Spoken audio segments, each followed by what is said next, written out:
और हम भी हमारे MLA से बात कर रहे हैं और इंशाअल्लाह ताला 1 या 2 दिन में 10 तारीख को वोटिंग है, 1 या 2 दिन में उनको फैसला लेंगे। महाविकास आघाड़ी अगर से आपसे कांटेक्ट करती है, अगर से आपको वोट मांगती है तो क्या आप देंगे? आप बोलो कांटेक्ट करने के लिए। छठा जो उम्मीदवार है तो वो आप बोलो उनको कांटेक्ट करने के लिए, अपने आप खुल के बोलो ना, बात आपको पॉलिटिकली नहीं करो, खुला बोलो। अगर छठा जो उम्मीदवार है वो भाजपा और शिवसेना। उर्दू में एक कहावत है, जिसके पेट में दर्द है उन्हें अजवान कर। अगर महाविकास आघाड़ी आपसे कांटेक्ट नहीं करते तो आप किसको वोटिंग करेंगे? हम अभी देखिए, हम अपना पैसा लेंगे ना, बार पैसा लेने का है। हमारे आजकल आज या कल को पैसा लेंगे हम लोग। हमारे मालेगांव में जो हमारे मुफ्ती इस्माइल साहब हैं, हमारे पार्टी लीडर हैं विधानसभा में, मेरी उनसे बातचीत हुई। वो मुफ्ती इस्माइल साहब से इम्तियाज जलील साहब ने बात की, हमारे जो महाराष्ट्र के सदर हैं। और कल बहुत देर तक रात में मेरी फारूक साहब से बात हुई और उनके दोनों विधानसभा के डेवलपमेंट के बारे में मेरी बात हुई, वहाँ भी डेवलपमेंट के इशू सब चीज़ें देखते हैं क्या होती है। सर, महाराष्ट्र के जो मुख्यमंत्री उद्धव ठाकरे उनकी कल औरंगाबाद में एक रैली है जनसभा को संबोधित करने के लिए, क्या आपकी क्या रिएक्शन है सर? लोकतंत्र में कोई भी जा सकता है जनसभा करने, मैं भी जाऊँगा औरंगाबाद इंशाअल्लाह, मेरी भी सभा होगी, हमारी पार्टी की सभा होगी। देशों में इसका रिएक्शन है, तब कहीं जाकर रिएक्शन हुआ और अब तो एक्शन हुआ, क्या ये काफ़ी है इसके लिए? देखिए, 10 दिन के बाद जब अंग्रेजी टाइम्स नाउ चैनल पर बीजेपी के नेशनल स्पोक्स पर्सन ने प्रॉफिट मोहम्मद सल्लल्लाहु अलैहि वसल्लम को इंसल्ट करने की कोशिश की, तो उसके 10 दिन के बाद प्राइम मिनिस्टर प्रधानमंत्री नरेंद्र मोदी रिएक्ट करते हैं। 10 दिन तक क्यों रिएक्ट नहीं करे? आपके ही चैनल्स ने मेरे भिवंडी के भाषण का दिखाया था कि मैंने प्राइम मिनिस्टर से अपील की थी, रिक्वेस्ट किया था कि आप देश के प्रधानमंत्री हैं, यहाँ पर 20 करोड़ मुसलमान रहते हैं, भारत के नागरिक हैं, आप अपने चीफ स्पोक्स पर्सन के खिलाफ एक्शन लीजिए। आप नहीं लिए, आप 10 दिन के बाद एक्शन लेते हैं। क्या क्यों एक्शन लेते हैं भाई? क्योंकि जब देश के वाइस प्रेसिडेंट प्लेन में है, कतर को लैंड करने से पहले कतर की सरकार कहती है कि हम वाइस प्रेसिडेंट के का जो बैंक्वेट था उसको कैंसिल कर रहे हैं। जब वो लैंड करते हैं, कतर की सरजमीन पर है वाइस प्रेसिडेंट वेंकैया नायडू साहब, तो कतर भारत के एम्बेसडर को बुलाकर डिमार्च देता है और कहता है कि आप माफ़ी चाहो, आपके बीजेपी के स्पोक्स पर्सन ने रसूलुल्लाह सल्लल्लाहु अलैहि वसल्लम को इंसल्ट करने की और अनाप शनाप में पका। इससे बड़ी तकलीफ और तौहीन नहीं है भारत के लिए कि हमारा देश का वाइस प्रेसिडेंट एक फॉरेन कंट्री में है और पड़ोसी फॉरेन कंट्री के लोग जो मेज़बान भी हैं और हमारे एम्बेसडर को बुलाकर ये कहते हैं।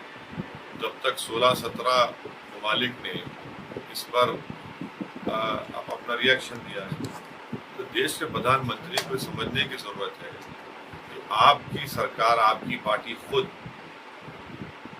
भारत में अल्पसंख्यक समाज मुसलमानों के खिलाफ एक नफरत का तूफान आपने खड़ा कर दिया। आपने भारत के बाइज्जत मुसलमानों के खिलाफ एक ऐलान जंग का ऐलान कर दिया और इसी वजह से हम देखते हैं कि आप ही के नेशनल स्पोक्स पर्सन ने अनाप शनाप बकवास बनी। ये बिल्कुल, अगर ये कोई कह रहा है कि सिर्फ सस्पेंशन से काम हो जाएगा, नहीं। अगर बीजेपी ये मानती है कि इनके नेशनल स्पोक्स पर्सन ने, जो नेक्स्ट एग्जीक्यूटिव कमेटी के मेंबर है, उन्होंने पार्टी लाइन से हटकर कहा है, तो उनको आप अरेस्ट करवाइए। ये क्या बात है भाई कि आप खाली सस्पेंड करके समझ रहे हैं कि नहीं, आप उनको अरेस्ट करवाइए, कानून को इस्तेमाल करिए। अगर कोई फेसबुक पर या ट्विटर पर या कोई वीडियो बनाकर नरेंद्र मोदी के ऊपर अनाप शनाप बक देता है देश के प्रधानमंत्री, तो आप 24 घंटे में अरेस्ट कर लेते उसको। और हमको सबसे बड़ी तकलीफ इस बात की है भारत के मुसलमानों को कि हम 10 दिन से कह रहे हैं, आप हमारी बात को सुनते नहीं, हमारी तकलीफ को, हमारी पीड़ा को नहीं समझते। मुसलमानों के लिए सबसे बड़ी चीज़, सबसे महबूब चीज़ जो है वो प्रॉफिट मोहम्मद सल्लल्लाहु अलैहि वसल्लम की ज़ात गिरामी है। उससे बढ़कर कोई चीज नहीं हमारे लिए। आप हम पुकारा नहीं सुन रहे, आप कोई फॉरेन कंट्री के लोग इस पर बोलते हैं तो आप रिएक्ट करते हैं। भाई हमारी तकलीफ को आप क्यों नहीं सुनेंगे? तो देश के प्रधानमंत्री जो भारत के मुसलमानों को इन फॉरेन कंट्रीज के प्रिज्म से देखते हैं, वो उनकी गलत सोच है। वो उनको जब उनके देश का नागरिक पुकार कर कह रहा है हाँ वो मुसलमान है, मगर उनको ही सही था कि वो इन मुसलमानों की पहली बात सुन लेते और उनकी तकलीफ को समझते और उसी वक्त एक्शन ले लेते। आप 10 दिन के बाद एक्शन लेते तो आपका एक्शन जो है हालत मजबूरी में आपने लिया। और हम देश के प्रधानमंत्री को और भाजपा के लोगों को बता रहे हैं कि 6 मिलियन भारत के लोग इन गल्फ कंट्रीज में रहते हैं। 55% रेमिटेंस इन कंट्रीज से भारत को आता है, फॉरेन एक्सचेंज। अगर उनकी सेफ्टी का प्रधानमंत्री क्यों नहीं सोच रहे? फिर अगर वहां पर लोग भारत के लोगों के ऊपर तकलीफ देना शुरू कर देंगे उनको, खुदा ना खास्ता, क्या प्रधानमंत्री क्या करेंगे? जब तो देश के प्रधानमंत्री को ना सिर्फ देश के भारत के लोगों के बारे में सोचना है, बल्कि जो भारत के लोग 6 मिलियन लोग यहाँ पर रहकर मेहनत मजदूरी कर कर फॉरेन एक्सचेंज रेमिटेंस भिजा रहे हैं, उनके बारे में उनको सोचना पड़ेगा। हमारी फॉरेन पॉलिसी बिल्कुल खत्म होकर रह गई। देश में जो नफरत का माहौल है वो फॉरेन पॉलिसी में प्रधानमंत्री लाना चाहते हैं। और खतर में जो भारत के एम्बेसडर है वो किस बुनियाद पर कह रहे हैं कि फ्रिंज एलिमेंट थे? वही नेशनल पार्टी का स्पोक्स पर्सन जो रूलिंग पार्टी का है, फ्रिंज हो सकता है क्या? फ्रिंज नहीं है, वो मेन एलिमेंट है, बल्कि वो फ्रंट ब्रिगेड है। तो इसीलिए हम भारत के प्रधानमंत्री से कह रहे हैं कि आप इन चीज़ों को रोकिए। मुझे यकीन है कि ये चीज़ें रुकने वाली नहीं है।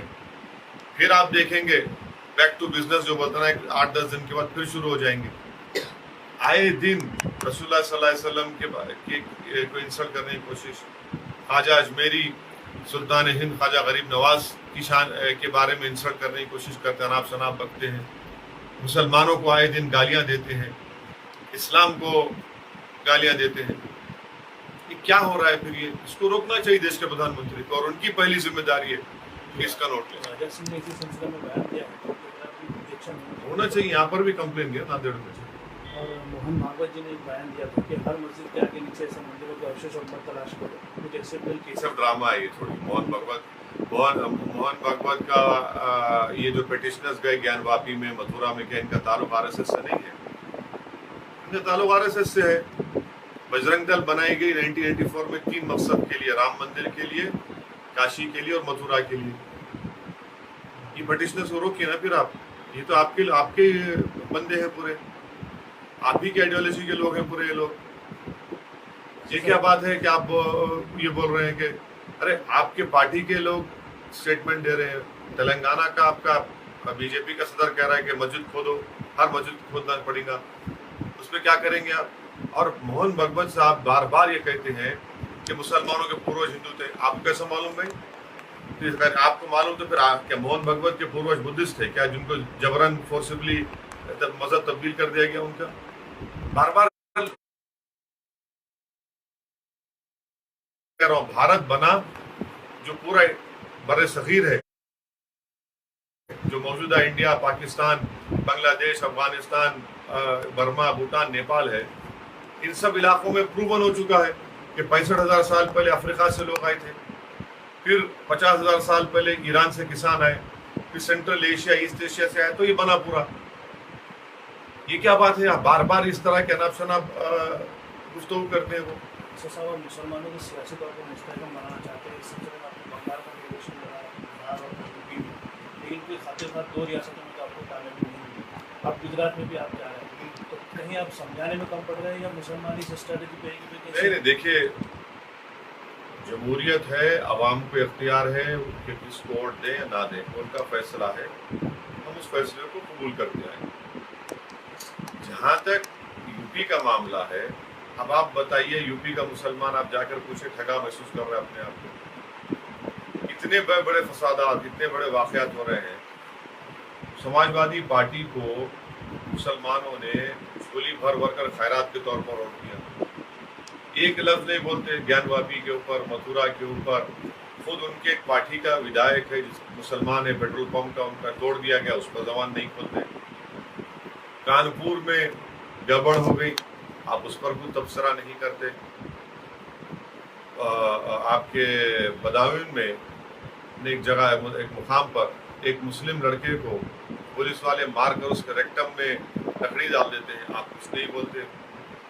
तो ये अब उत्तर प्रदेश के मुसलमान अपने आप ठगा महसूस कर रहे हैं। जहाँ तक सवाल है गुजरात का, हमारे वहाँ पर अहमदाबाद में, मोडासा में, भरूच में, गोधरा में हमारे कॉरपोरेटर्स हैं, और मुझे पूरा यकीन है कि इंशाअल्लाह ताला जब असेंबली के इलेक्शन होंगे, विधानसभा के, हम बेहतरीन परफॉर्मेंस करेंगे। देखना आने वाले दिनों में लोकल बॉडी इलेक्शन है महाराष्ट्र में, आपकी पार्टी की क्या रणनीति है? क्या नहीं, हम लड़ेंगे, उसकी तैयारी है, इसलिए आज दातूर जा रहे हैं।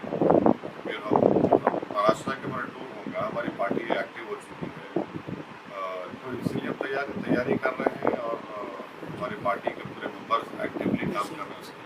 किसी के साथ आप जो पार्टी है तो उनके साथ आघाड़ी वगैरह करेंगे आने वाले इसमें? अभी देखेंगे, अभी तो बताएं, तो जल्दी होगा, टाइम आएगा बताएंगे। साथ में वंचित आघाड़ी जो प्रकाश आंबेडकर जो आपसे पहले में आया, जिससे होगा नहीं होगा इसका ये जवाब आपको हमारे इम्तियाज जलील साहब और